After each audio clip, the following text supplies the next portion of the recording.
시청자 여러분 안녕하십니까? BOA 뉴스투데이 시작합니다. 조 바이든 행정부는 북한과의 외교를 모색하며 실질적인 구체적 조치를 취할 준비가 돼 있다고 미국 국방부 고위관리가 밝혔습니다.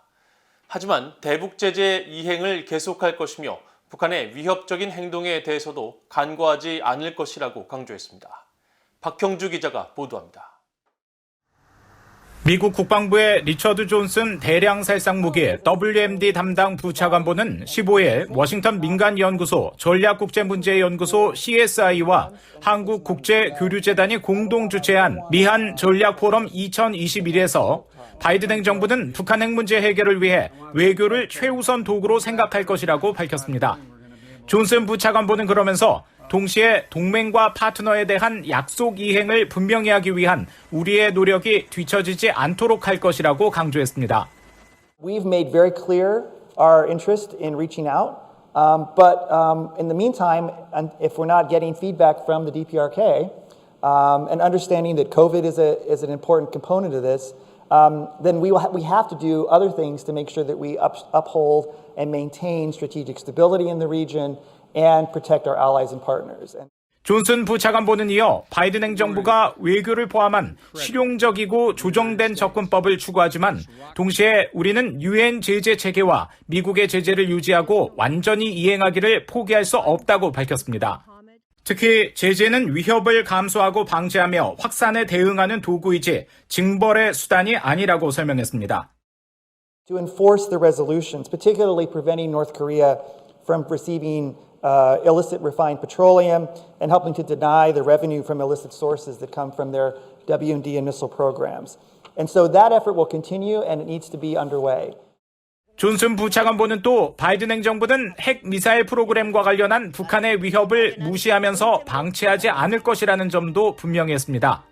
바이든 행정부의 대북 정책이 오바마 행정부 시절의 전략적 인내와 유사하다는 지적에 대해선 지금은 다른 상황에 있으며 미국은 잘 조율된 방식으로 실질적인 조치를 취할 준비가 돼 있다면서도 협상에는 상대가 필요하다며 북한 측의 호응이 필요하다는 점을 거듭 강조했습니다. 이날 기조연설에 나선 한국의 최종권 외교부 1차관은 북한이 평화 프로세스 과정에서 뒤를 돌아보거나 의심을 품을 수 있다며 북한을 궤도에 계속 둘 수 있도록 하는 틀이 필요하다고 말하고 특히 종전선언이 비핵화 대화와 평화의 장을 열 입구가 될 것이라는 한국 정부의 입장을 재확인했습니다. The end of war declaration would mark a meaningful entry point for two Koreas and United States to shape this new order by opening up venue for denuclearization dialogue and the peace talks. 우드로 윌슨 센터의 수미테리 한국 담당 국장은 이날 토론에서 대북 관여 방안을 논의하는 것은 중요하다면서도 북한 김정은 위원장은 제재 해제를 원한다면서 종전선언에 대해 회의적인 분석을 밝혔습니다. I'm highly doubtful because one thing that we did, one good thing that came out of the Hanoi summit is that we understand what Kim wants, and Kim wants significant sanctions relief. 수미테리 국장은 문재인 정부 임기가 끝나는 향후 6개월 동안 북한은 미사일 발사 등 도발과 평화 공세를 번갈아 시도할 수 있다면서 그러나 국제적인 핵 보유국 지위와 동맹의 분열이라는 북한의 전략적 목표는 변하지 않았다고 말했습니다. BOA 뉴스 박형주입니다. 일본과 한국은 미국의 가장 가까운 동맹으로 미한일 3국 간 긴밀한 협력은 전 세계와 영내 시급한 과제 해결에 필수적이라고 미국 국무부가 강조했습니다. 네드 프라이스 국무부 대변인은 15일 정례 브리핑에서 최근 데니얼 크리튼브링크 국무부 동아태 담당 차관보의 일본, 한국 순방을 평가하면서 이같이 밝혔습니다. 프라이스 대변인은 이어 크리튼브링크 차관보의 첫 아시아 순방을 통해 미일 동맹의 폭넓은 기회를 논의하고 미한 동맹이 인도태평양 지역과 그 너머의 평화와 안보, 번영의 초석이 된다는 점을 재확인했다면서 한일 양국에서 한반도의 완전한 비핵화를 위한 미국의 노력을 조율하기 위해 3국 간 협력의 중요성을 강조했다고 말했습니다. 프라이스 대변인은 또 오는 17일 웬디 셔먼 국무부 부장관과 모리 다케오 일본 외무성 사무차관, 최종건 한국 외교부 1차관이 미한일 3국 외교차관 회의를 가질 예정이며 이에 앞선 16일에는 한국 측과 18일에는 일본 측과 각각 양자 회담을 통해 지역과 양국 현안을 논의하게 될 것이라고 밝혔습니다. 최근 일본을 방문한 존 아퀼리노 인도태평양 사령관이 기시노부 일본 방위상과 회담을 갖고 북한의 최근 미사일 발사 문제를 포함한 미일 동맹 강화 방안에 대해 논의했다고 일본 방위성이 밝혔습니다. 일본 방위성은 15일 보도자료를 통해 아퀼리노 사령관과 기시 방위상이 회담에서 북한의 최근 잇단 미사일 발사를 포함한 지역 정세와 미일 동맹 강화 등 대응 방안을 놓고 의견을 교환했으며 영내 안보 환경이 엄중해지고 있는 데 따라 대응 태세 유지를 위한 각종 공동훈련 실시와 다국적 협력 추진 등에 대해 양국군이 계속 긴밀히 협력해 나간다는 데 뜻을 같이 했다고 밝혔습니다. 미일 양국군 간 11차 합동 고위급 리더십 세미나 참석차 일본 도쿄를 방문한 아퀼리노 사령관은 지난 10일 야마자키 고지 일본 자위대 통합 막료장과 함께 세미나를 주재하고 급변하는 영내 안보 환경에서 미일 동맹은 60년 이상 지역의 평화와 안정을 위한 초석이라고 말했다고 미국 인도태평양 사령부가 밝혔습니다. 북한과 중국 간 열차 통행 재개 등 북중 국경 무역이 이달 중 재개될 것이라는 관측이 나오고 있지만 11월 중순이 지난 현재 국경 봉쇄 조치 해제 조짐은 보이지 않고 있습니다. 열차는 물론 트럭들도 이 일대에서 전혀 포착되지 않고 있는 것인데 이런 상황에서 북한 접경 지역에서는 신종 코로나 바이러스 확산 소식이 들려오고 있습니다. 함지하 기자가 취재했습니다.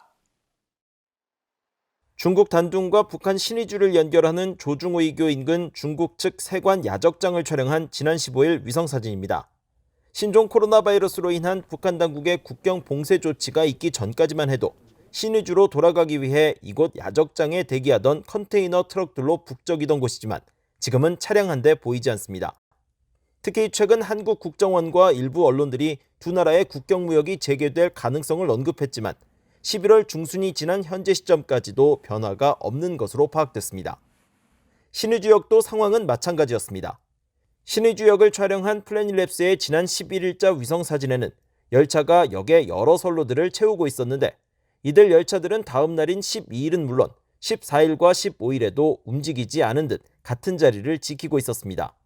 위성사진의 화질이 낮아 더 정확한 상황 분석은 어렵지만 최소한 열차 운행이 활발하지 않다는 사실을 볼 수 있었습니다. 앞서 북한은 올해 3월에서 4월 신의주에서 동북쪽으로 약 9km 떨어진 의주 공항을 화물 소독시설로 바꾼 바 있습니다. 이 일대에는 단둥에서 건너온 열차가 통행할 수 있는 선로까지 연결된 상태지만 열차의 움직임은 물론 열차에서 하역된 화물을 다시 북한 전역으로 옮기는 트럭 등도 전혀 관측되지 않고 있습니다. 신의주와 단둥은 북한과 중국의 전체 무역 중 차지하던 비중이 가장 큰 국경 무역이 이루어지던 곳입니다. 두 나라 무역은 신종 코로나 바이러스 사태 이후 큰 폭으로 하락한 이후 최근 회복 조짐을 보이고 있는데 선박 등을 이용한 무역과 달리 여전히 국경지대 육로를 통한 무역이 재개되지 않으면서 양국의 무역액은 코로나 이전인 2019년의 29%, 대북 제재 이전 시점인 2015년의 13% 수준에 불과한 실정입니다. 전문가들은 이런 이유 때문에 대북 제재로 인해 이미 망가진 북한 경제가 더 큰 어려움을 겪고 있을 것으로 분석했습니다. It's likely always going to need inputs from abroad, be they either for its own industry, be they energy resources, or to be honest, food, simply because North Korea is going to be unlikely to be able to feed itself. 이런 가운데 최근 단둥 일대 신종 코로나 바이러스 감염 사례가 늘고 있는 것으로 알려지면서 육로를 통한 무역 재개에 미칠 영향도 주목되고 있습니다. 단둥시 질병관리당국은 지난 8일 신종 코로나 바이러스 긴급주의보를 발령하고 주민들의 불필요한 외출을 삼가할 것을 권고했습니다. VOA 뉴스 함지아입니다. 중국 정부가 탈북민을 난민으로 대우하지 않고 강제 북송하는 행태는 매우 심각한 것으로 국제법에 대한 도전이라고 토마스 오헤아 퀸타나 유엔 북한인권특별보고관이 밝혔습니다. 퀸타나 보고관은 15일 탈북민은 난민이 아닌 불법 이민자로 국제 강제 송환 금지 원칙 대상이 아니라고 거듭 주장한 중국 정부의 최근 입장 표명에 대한 VOA의 논평 요청에 중국 정부의 이런 입장은 여러 국제 의무에 위배된다며 이같이 밝혔습니다. 이어 모든 인간을 고문과 학대로부터 보호해야 한다는 중요한 원칙, 또 이를 중국으로의 불법 입국이나 신분과 상관없이 적용해야 한다는 원칙을 중국이 회피하는 것이 유감스럽다며 이런 원칙은 중국이 유엔 난민협약과 의정서, 고문 방지 협약, 조약법에 관한 빈협약 당사국으로서 이행해야 할 국제 의무라고 강조했습니다. 중국 정부는 앞서 중국 구금시설에 어린이 등 북한인 1,170명이 구금돼 다수가 강제 북송 위기에 처해 있다는 진정서와 관련해 킨타나 보고관 등 유엔 인권 전문가 3명이 자세한 정보와 법적 근거를 요구하며 보낸 공동서한에 대한 답변을 통해 탈북민은 난민이 아닌 불법 이민자들로 중국의 출입국 절차와 법과 규정을 위반했다며 중국에 불법으로 입국한 북한인들은 강제 송환 금지 원칙의 대상이 아니라고 주장했습니다. 납북 일본인 피해자 가족들은 납북 일본인의 상징인 요코타 메구미의 피랍 44주년에 하루 앞선 14일 일본 니가타시에서 집회를 열고 기시다 후미오 총리에게 납북 일본인 문제에 조속한 해결을 촉구했습니다. 메구미 씨의 어머니인 요코타 사키에 씨는 이날 집회에서 영상 메시지를 통해 새로 취임한 기시다 총리가 납북 일본인 문제를 진전시킬 마지막 희망이라고 생각한다면서 북한에 남겨진 일본인들의 귀환을 위한 북한과의 대화를 기시다 총리에게 촉구했다고 교도통신 등 일본 언론들이 보도했습니다. 메구미 씨는 13살이었던 1977년 11월 15일 학교에서 집으로 가던 중 실종됐으며 메구미 씨의 부모는 실종 20년 뒤에 딸이 북한에서 발견됐다는 사실을 알게 됐습니다.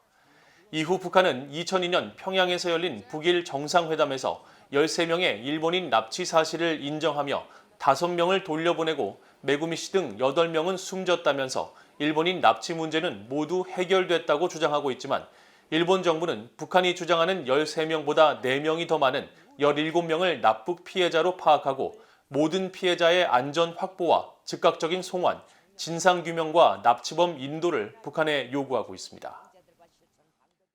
이상으로 VOA 뉴스투데이를 모두 마칩니다. 시청해주신 여러분 고맙습니다.